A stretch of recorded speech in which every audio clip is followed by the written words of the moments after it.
Well, good morning, everyone. Glad to have you here on this frosty morning that seemed to come out of nowhere.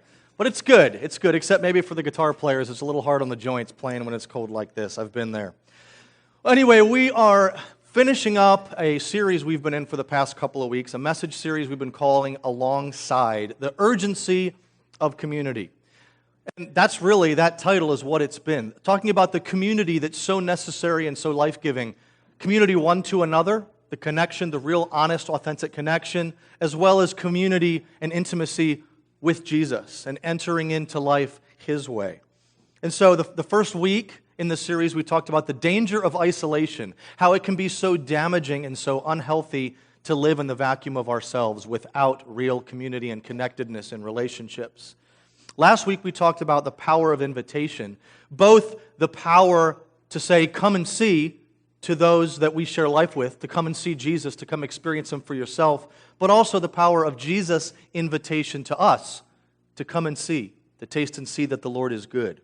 If you haven't caught either of those messages, make sure you catch up on our messages online, on the podcast, whatever. This week, to close out the series, we're talking about the beauty in the broken. And I think that title will make a little more sense as we move through this morning. In some ways, it kind of picks up from the story that we used last week when there was those few disciples that met Jesus for the first time. But this week, we're going to be in Luke chapter 5, where Jesus gets really personal with Peter. And it's where Jesus dares Peter, and then dares all of us, in a sense, to come to terms with what happens when our way meets Jesus' way.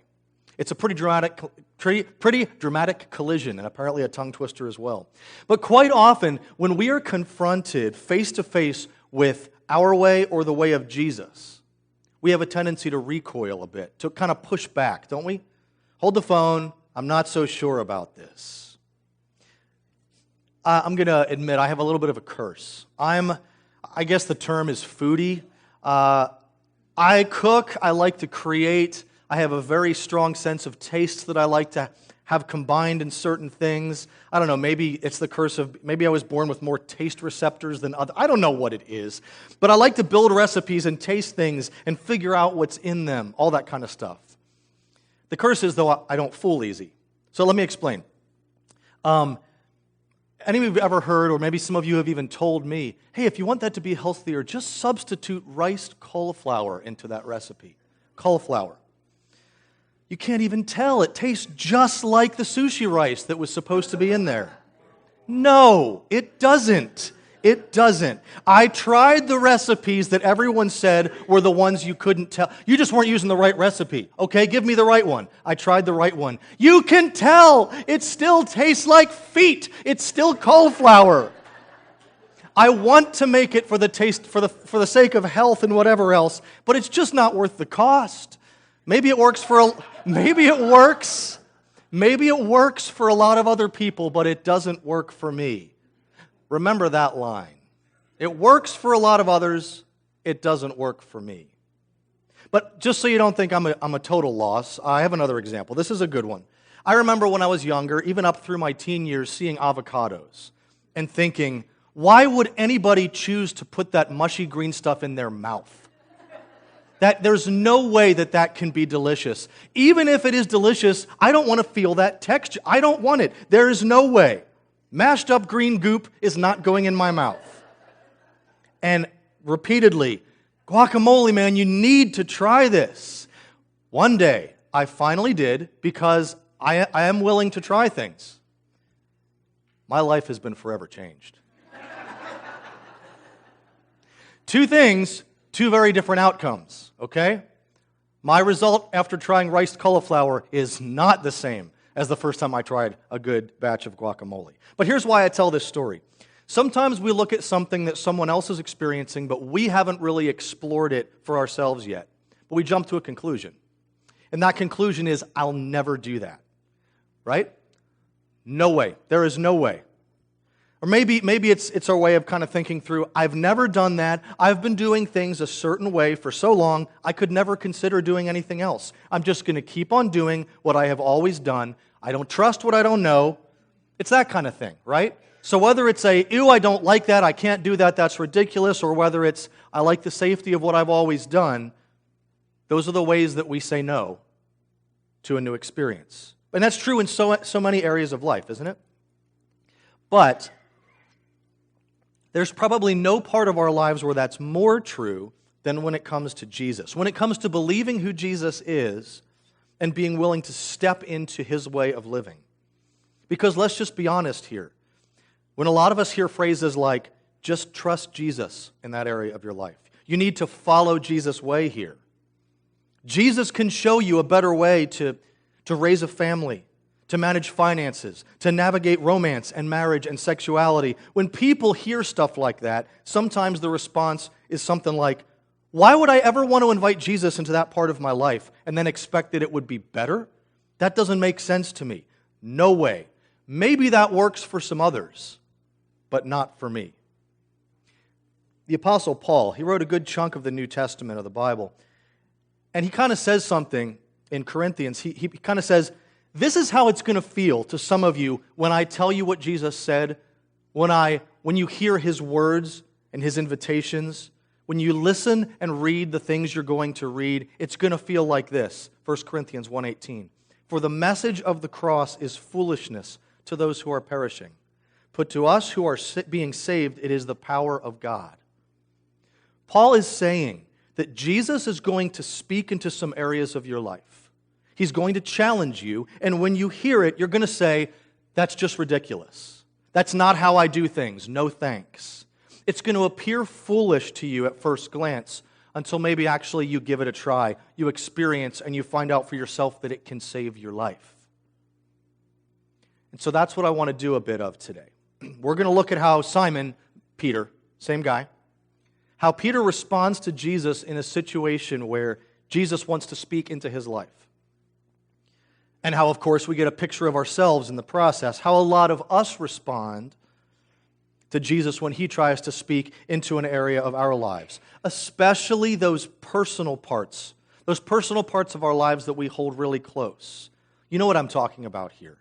Those places where we feel a little put off and defensive when Jesus tries to meddle. Where Jesus says, there's a better way to do that. And we want to say, oh, no, don't touch that place there. Those areas, okay? So that's going to be our story this morning. Jesus and Peter. We actually just had a look last week at what was likely the very first time that Peter meets Jesus. Remember that? Peter's brother, Andrew, he hangs with Jesus for a few hours and he gets so excited that he wants Peter to meet Jesus and he brings him back to introduce him. That was last week.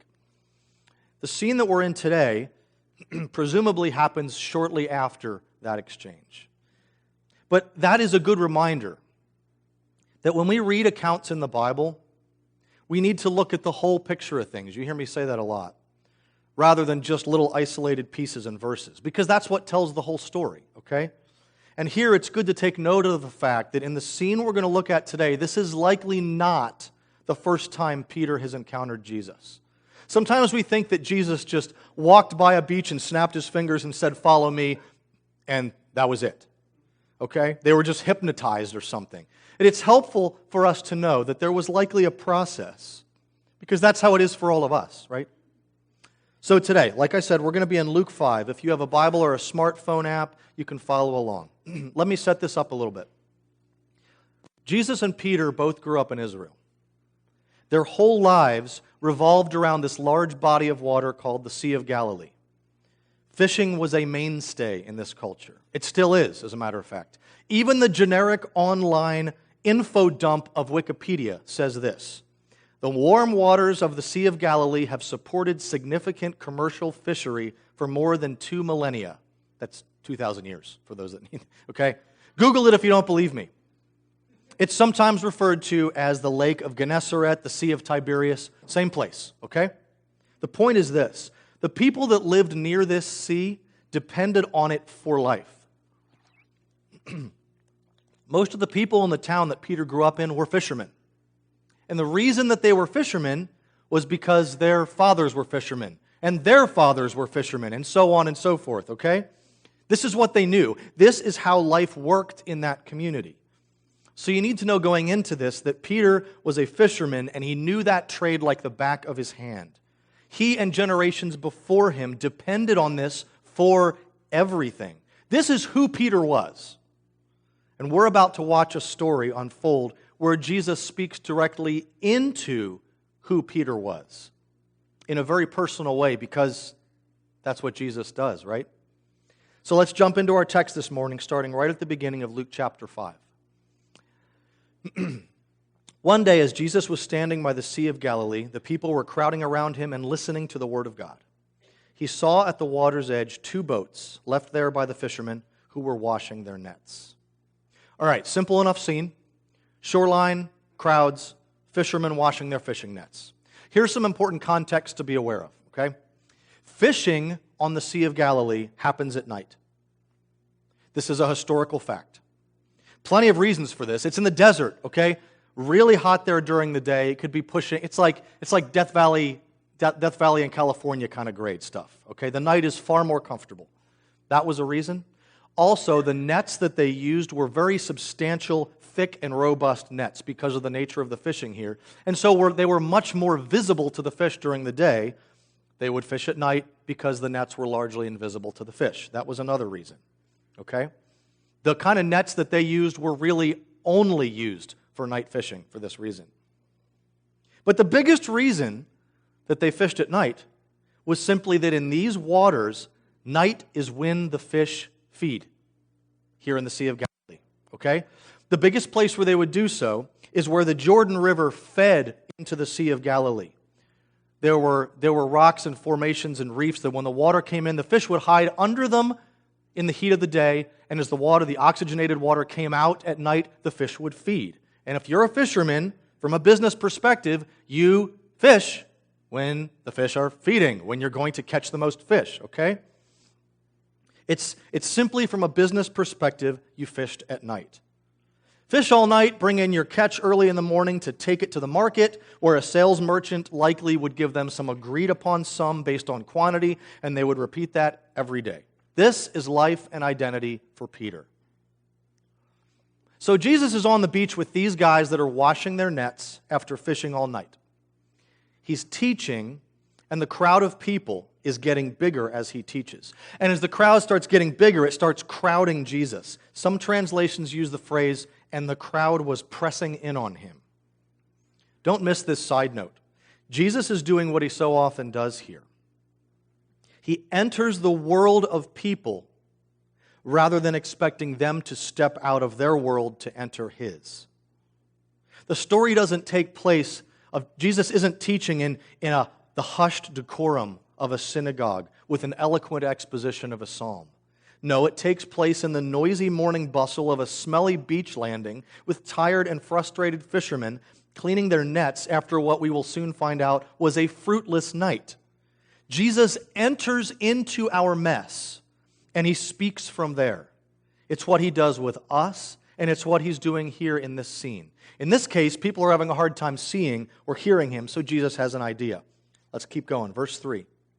He got into one of the boats, the one belonging to Simon, again, that's Peter, and asked him to put out a little from shore. Then he sat down and taught the people from the boat. Consider what's going on here, okay? Those of us that have heard these stories before, sometimes we miss important context when we just breeze through. Jesus is making a really bold move here. He has a seat in Peter's boat, and he requests his services. These are good-sized fishing boats. You can, if you go on a tour and you visit the Sea of Galilee and you look at some of their historical archives, they have some of those boats still around. This is not a little rowboat on a serene pond where blue-eyed Jesus paddles out a few feet and speaks to our flannel graph friends. That is not what's going on here. The text says Jesus asked Peter to put the boat out from shore. That means Peter's expertise is needed to navigate his boat back out. Peter has been up all night fishing. This is the end of his workday. And as I said, we're going to soon learn that this was a fruitless night, an awful day's work because they caught nothing. Peter is tired, he's defeated, and he's likely not in a good headspace. And here comes Jesus asking him to head back out. And here's the thing. Jesus has more than one mission on his mind here. Yes, he's setting up a way for him to continue to talk to the crowds that are gathered so that he could be heard better. Sound travels 7 times further over water than it does on land. Okay? But Jesus has another agenda. Peter is going to be a captive audience on a boat to hear Jesus talking firsthand. Peter has nowhere to escape. Jesus engages Peter's expertise. He engages his world to speak into his life. This is Jesus doing what Jesus does. I said that when we started. So crowds are on the beach, and Jesus teaches them from the boat so everyone can see and hear better. But when he's done teaching, knowing that Peter has heard everything he has said firsthand, Jesus isn't done with Peter. Here's what happens next. This is where it starts to get good. Verse 4. When he had finished speaking, he said to Simon, "Put out into deep water and let down the nets for a catch." Simon answered, "Master, we've worked hard all night and haven't caught anything. But because you say so, I will let down the nets." Do me a favor here. Don't over-spiritualize people in the Bible, okay? They're not actors following some biblical script. They are living life and responding to real-life things, and they don't know they're going to end up in the Bible, okay? Don't over-spiritualize this. Jesus finishes his teaching session. The exhausted Peter has graciously agreed to do this on borrowed time already. But instead of Jesus thanking him and letting him head back to shore and finally get some sleep, he tells him to row out further into deeper water and do more fishing. Please don't overlook how obnoxious this demand would have been. Jesus, an inland carpenter and traveling teacher who has already imposed on this tired and frustrated commercial fisherman, is now giving orders to that commercial fisherman on how and where to catch fish. If I'm Peter, Jesus, is this some kind of joke? You may not know this, carpenter boy, but the fish here feed at night, out in the shallower reefs over there at the Jordan River mouth where the inlet water is oxygen rich. We are in the bright sun, out here in the deep water. If ever there was a recipe of when not to fish, this is it. We don't even use these nets in the daytime because the fish see them. Are you trying to make some kind of a mockery of me after I've done you a huge favor? I already caught nothing last night, which means I made no money, and now I've lost a chunk of my sleep for tomorrow night's work as well. What kind of crazy stunt are you pulling here? There is no other way around it. This whole thing appears preposterous and inconsiderate on many levels. But remember how we opened? Jesus speaks into our lives, especially the areas that we think we know it all, that are closest to us, that we don't want to be challenged in. And when we feel challenged, we want to respond the same way as Peter. That's just crazy talk. There's no way. I've been doing this a long time, Jesus. There's no way that what you're saying makes sense in my world. Now, maybe you've never said those words out loud. But maybe that's the message you've been quietly sending to Jesus anytime he pokes at that area that you think you like your own wisdom better. Maybe? With Peter, frankly, there's actually a little bit of sarcastic retort in his response. "Master, we've worked hard all night and haven't caught anything, but because you say so, I will let down the nets." The word translated master here is not the same as other words that are sometimes translated master. It's not the same as the respectful words used to address a teacher or a rabbi, okay? The closest words in our current English lexicon might be the equivalent of saying boss or chief, okay? "Okay there, boss. Listen, this is what I do for a living, and my crew has been out all night like we always do. At this particular night stunk. We caught nothing. But what do I know? I'm just a fifth-generation fisherman. But if you say so, I will let down the nets." You get the tone a little bit here? But let me ask you this. Does that sound familiar at all? Because it does to me. I've heard it a lot. I've probably thought it a lot. A common response to Jesus when he speaks into an area of our life that we think we've got figured out is, "Jesus doesn't know my life.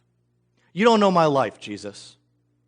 You don't know my life the way I know my life. I mean, I know how things work in my world because I've been working on it my whole life. I've heard that said in some way or another so many times by so many people.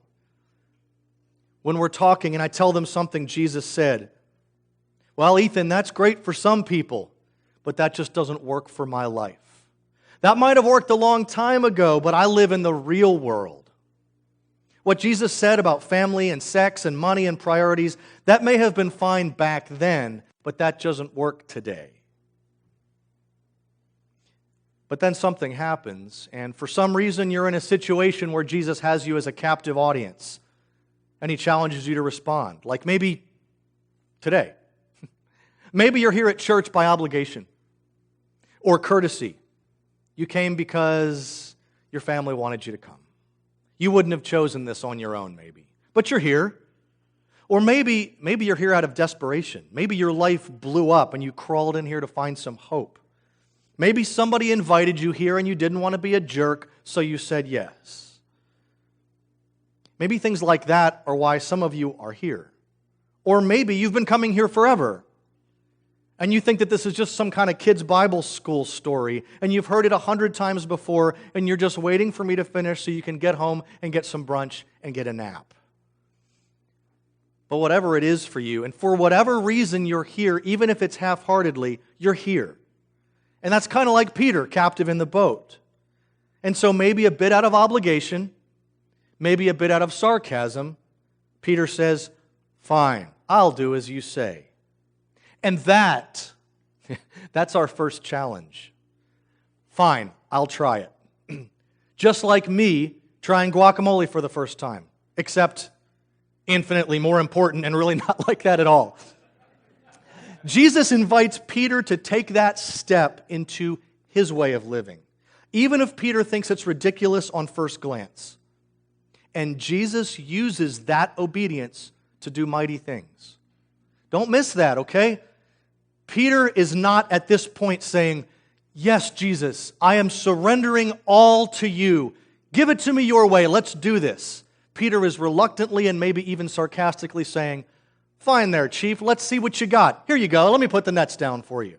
But he's still obeying. He's still taking that step. Jesus uses our obedience, our first step of obedience towards Him, to do mighty things. Let's keep going in the text and see what happens. Verse 6. When they had done so, they caught such a large number of fish that their nets began to break. So they signaled their partners in the other boat to come and help them, and they came and filled both boats so that they began to sink. Again, reminder, and I could have put a picture up here, a picture of the standard Sea of Galilee fishing boat in this time period. These are large boats. And you have two boats filled with fish to where they're bordering on sinking. They embark on the absurd request that Jesus made, and they let down their nets into a place and time where fish never feed at the sea. And then suddenly they're struggling to contain the biggest catch of their life. Again, context gives us great side notes here. Notice that it says that Peter's boat signals to the other boat. Anybody thought about why they would have done that? Because we know that sound carries far better on water. That's just true. Why didn't they just say something? Why not just yell? Because that would give away the incredible sudden money-making spot, right? They just discovered the catch of a lifetime. And they're thinking, oh my word, this is it. This is what I've been dreaming of. If I yell this, anyone with an earshot on shore is going to hear me. So I'm just going to signal so that we don't give this away. Little details like this add historical authenticity to these accounts because that is common. That is exactly how it would have gone down in this Middle Eastern commercial fishing world. But think about this miraculous event for just past the surface reality, okay? Think about it in terms of how Jesus is using the encounter to call Peter into a greater understanding of the life Jesus is calling him to. If you're Peter, and suddenly there is this much fish, what is your first thought? You're thinking you have hit the mother lode. This is the stuff fishermen dream about. Maybe some new slipstream has opened on the seafloor. This is the fish lottery. This kind of catch could make a fisherman very rich in a matter of just a few weeks. This is the discovery moment that these fishermen dream of when they sleep every night. They've been dreaming of this their whole lives.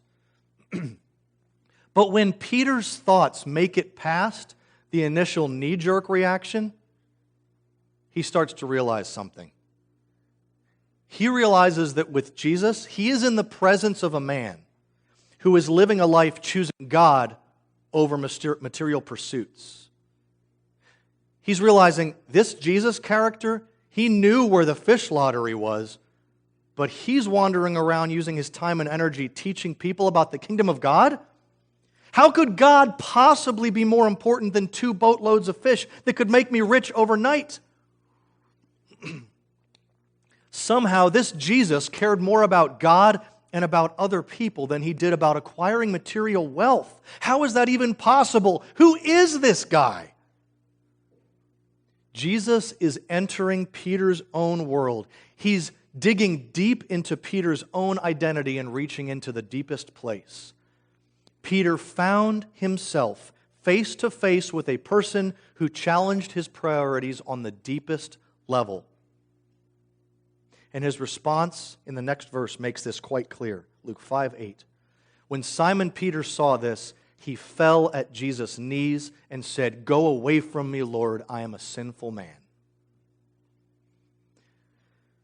Isn't this our first response to Jesus when he gives us advice on how to do things? We said a common first one is, "You don't know my life." But a big second one is this one. It's what Peter does here. It's, "Go away, Jesus. Just go away." That's maybe how a lot of us respond to Jesus when he pokes and pushes and challenges us in areas that threaten our status quo, isn't it? I don't want to know all the ways you don't agree with me, Jesus. My life is a mess. I am not prepared to address all of this. Just go away. Leave me alone.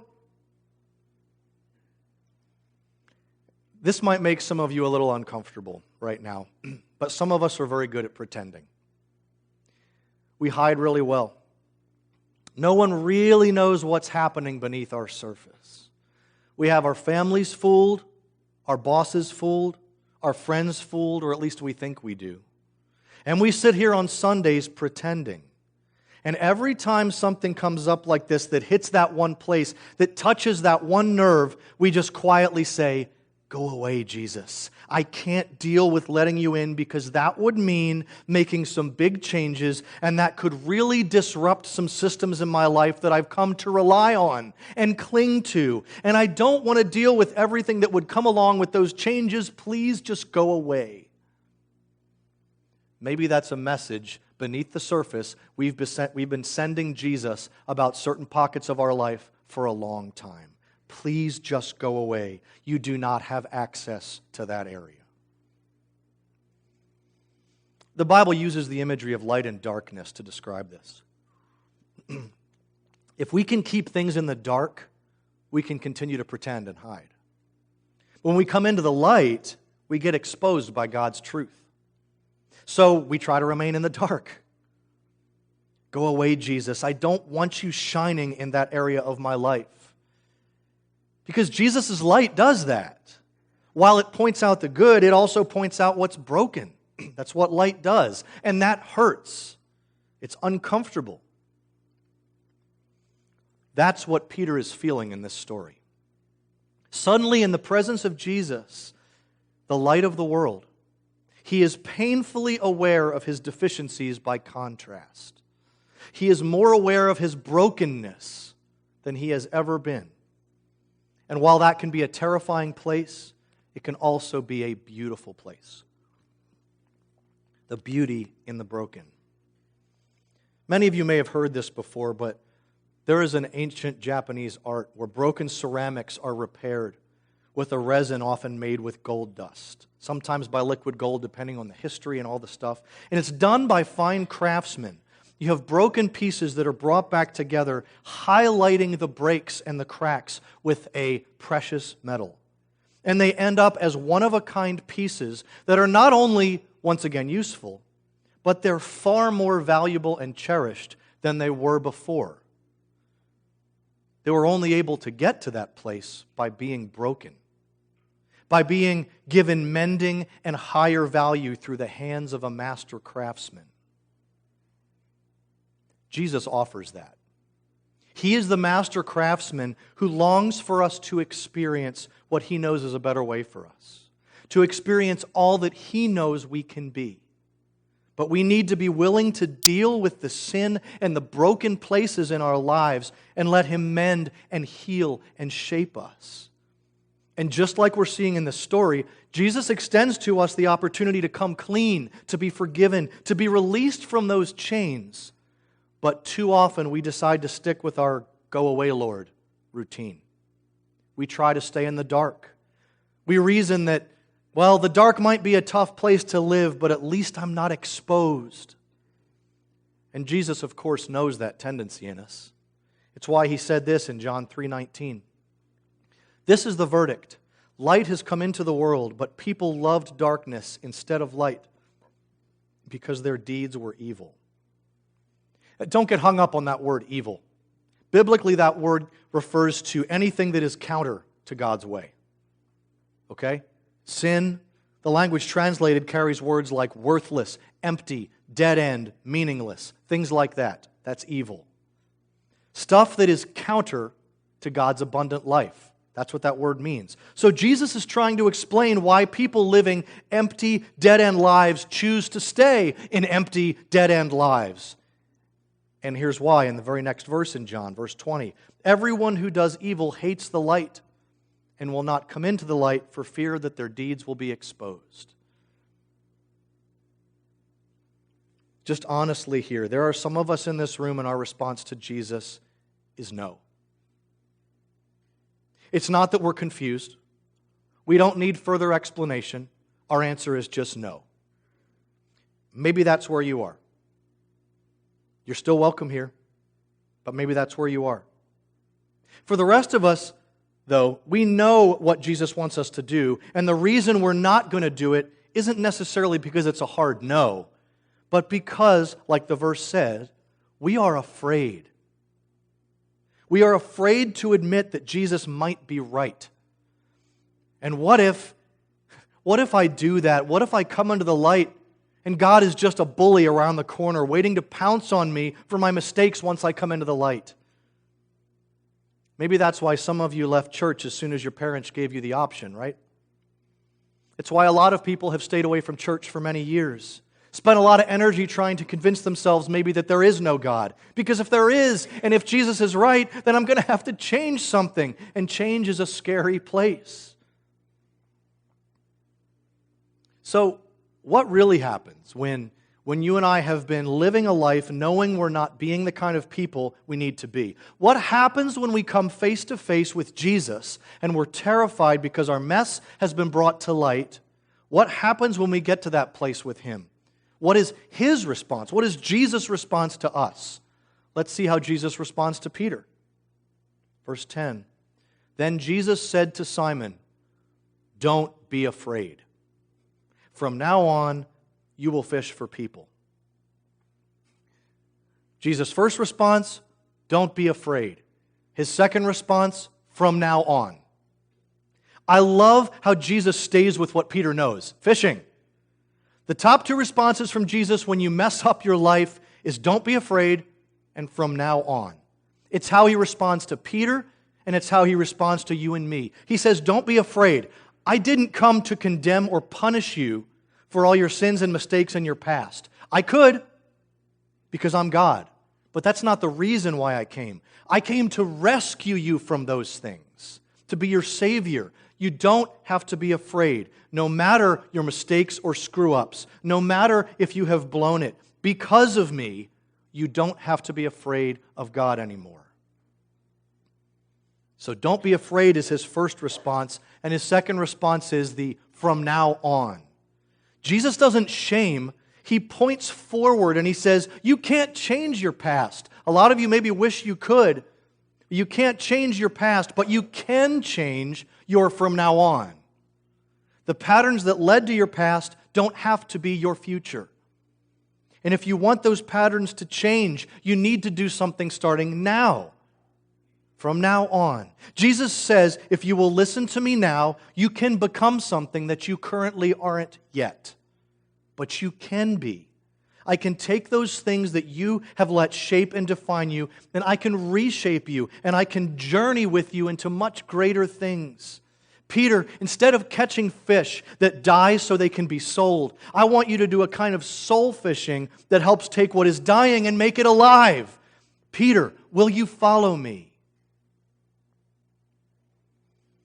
Jesus would be put to death on a cross to be the payment for our sin. And the reason Jesus does that is so that we could be free from that condemnation, free from the accusation. He does that, and therefore He's the one that can say, don't be afraid. We can be made right with God. Here's what Jesus did in that moment that He died on the cross. 2 Corinthians 5:21 tells us, God made Him who had no sin, that's Jesus, to be sin for us, so that in Him we might become the righteousness of God. Jesus made that offer to Peter in a boat 2,000 years ago, and He makes the same offer to us. It's all in how we respond. How do you respond to Jesus when He challenges you to confront your way of living? Will you step forward despite your best excuses? Let's look at how Peter and his friends respond. Luke 5:11. So they pulled their boats up on shore, left everything, and followed Him. So this prompts us to do this, okay? We got to be straight up here. There's really only two possible responses to Jesus' invitation. When you boil away all the language and the spin, there's two responses. Follow Him and trust Him, or don't. That's really it. A choice of, well, maybe at some point. That's really a choice of no, right? It's really only those two responses. But I think the biggest challenge in following Jesus into His way of life is letting go of what I think I know in exchange for something I'm not sure of yet. Letting go of the known for the unknown. That is what this has been about all along. There's a ride at some amusement parks and some fairgrounds that was pretty popular when I was a kid. It's called the Rotor. Anybody ridden the Rotor? Nobody even, some of you, slow hands. Is that a spiritual topic? I don't know what you're talking about. You've very possibly ridden it. I'm sure you've seen it, okay? The Rotor is this giant barrel, this giant drum. And you enter the drum and you stand on a floor along its big circular walls, okay? A whole bunch of people stand and it starts spinning faster and faster and faster. Eventually it spins fast enough that centrifugal force pins you to the wall of the drum and they drop the floor out from under you. But you don't move because you're pinned to the wall. It's kind of strange because everything that we do is more or less based on our feet or arms holding us up and gravity doing its job. I remember being very skeptical at the tender age of 10 when I first was thinking about going on with some friends. I was genuinely afraid. The safety of a floor was going to be taken from me. I had never experienced this centrifugal force thing. I had never floated without my feet being my anchor. I was scared. But I watched it from above. Nobody seemed to be dying. They seemed to come off with smiles on their face. So I gave it a try. The moment came, this thing is spinning faster and faster and faster, and the floor starts to lower. And what do you know? It was fine. I couldn't feel anything because I was pinned to the wall. Ah, those wonderful laws of physics doing their job. Well, at least it was fine until a girl puked, but I'll leave that for another time. Actually, I'll probably leave that for never again. That was disgusting. But letting go of the known and the familiar in order to step into something not yet fully known, that's faith. I used it when I got on the rotor. We use it in all sorts of areas in life. It's not meant to be this hyper-religious idea that means throwing out common sense. It's simply choosing to step forward in action with something we are choosing to believe. A noted atheist physicist said it this way: faith involves committing to act as if a claim is true without first requiring the examination of further evidence in order to act. That's not a religious statement. That is an atheist. That is a physicist. That is what faith is by nature. Committing to act as if a claim is true without requiring more examination in order to act. That's faith. That is the faith process. It's where Peter's first faith steps began. And it took several years, but over time, God changed Peter. And he used Peter to help start the church, the movement that changed our planet, the reason we are gathered here. So what is your response to Jesus going to be? He wants to talk about that area of your life. That area that makes you say, get away from me, I am a sinful human being. That's what he wants to do business with you about. Are you willing to explore doing it differently? Are you willing to come clean, even if you don't have all the answers or all your excuses resolved? He will walk with you. Sure, you will fail, but are you willing to walk with him down the road that he says is a better way? It's either, okay, Jesus, I don't really know how this new way is going to work, and I'm scared and I'm unsure, but I will follow you. Or it's, no, I'm going to keep trusting myself and stick with my ways. We're going to take communion this morning. Communion is that ceremony that commemorates what Jesus did on the cross that we just talked about when he became sin for us. I encourage you during this time to ponder Jesus' offer before you. Whether you've never taken a step towards Jesus or whether you've been following him your whole life, but he's pushing on a little tender area, a pet pattern you've kept out of his reach. The invitation is the same. His desire to free us from our slavery to sin and self is the same. What is it going to be for you? If you've listened to this today and your answer is still no, keep coming. If you're unsure about the whole God thing and you aren't willing to trust Jesus yet, keep coming. Because I believe that if you remain open to what he has to say to you, you will hear what you need to in God's time. Keep coming. Keep your heart open. We're glad you're here. Feel free to simply use this communion time just for personal reflection, okay? But if you're here and you've put your trust in Jesus this morning, regardless of how well you think you have followed him or trusted him, if you have put your faith in him, then this is for you. And I urge you to do some business with Jesus in those areas that he is pushing on, those areas that he is inviting you to take some sort of next step of obedience into his way, even if you don't have all the answers. I'm going to pray and then we're going to take communion together, okay? Let's do that. God, this morning, we're so grateful for the story of your communication, your invitation through this instance with Peter. God, it's sometimes unsettling, but it's so very necessary the way you reach into our deepest places, the places we've been trying to keep in the dark, and you poke on them and you say, will you trust me here? There's a better way.